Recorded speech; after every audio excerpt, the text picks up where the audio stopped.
For those of you who haven't heard, Rishi Sunak, the leader of the Conservative Party in the UK, has pledged to make national service mandatory if he was to be re-elected in this year's election. Unsurprisingly, this has not gone down very well with the majority of young people in the UK.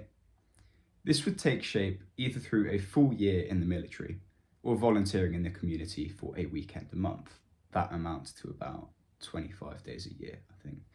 These community posts could, for example, take place in the NHS, which is the UK's National Health Service, or in the emergency services. So what might the benefits of this programme be? Well, for starters, it helps to grow the numbers of people who might decide to join the military. In a world of rising geopolitical tension, this is seen by many as a necessity. It also helps to have trained soldiers protect your country, right?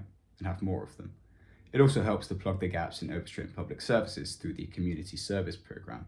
And this is especially true for the NHS, where in the UK it's pretty common knowledge that the service is flooded and overrun and really can't keep up with demand. If there were any benefits, then no one would be making such a clamour, right? So why do many people oppose this plan? Well, a lot of people see right through the programme as a way to further the political standing of the Conservative Party ahead of the election. The Conservative election campaign is looking pretty weak after 14 years of the Conservatives being in government, and they're looking for something new to inspire more voters to flock to them. And they figured that by introducing the national service pledges, fringe voters from Reform UK, which is another party in the UK, and it's further right than the Conservatives, they'd be able to secure these fringe voters. And yeah, the national service being more popular among those on the right would unsurprisingly garner more support there.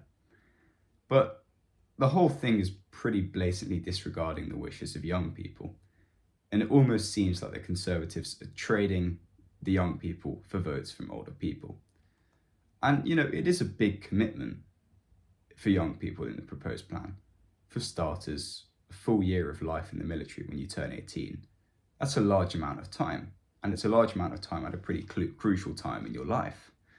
You've just finished secondary school, and that's at high school here in the UK. And you're probably looking at going into work, university, or some kind of an apprenticeship. On top of this, 25 days a year of unpaid labour is also a large commitment, especially in the time of a cost of living crisis. Young people are struggling to make enough money, and most of them really can't afford places to live. So why don't we solve those problems first before shoving work down our throats? But perhaps the biggest injustice is the notion that the people partaking in national service are actually fixing the problems created by those who've been running the country for the last few years. To expect young people to do unpaid labour to fix problems that they had no share of blame for making seems absolutely ludicrous to me. But nonetheless, I'd be interested in hearing what you all think in the comments, and I will see you next time.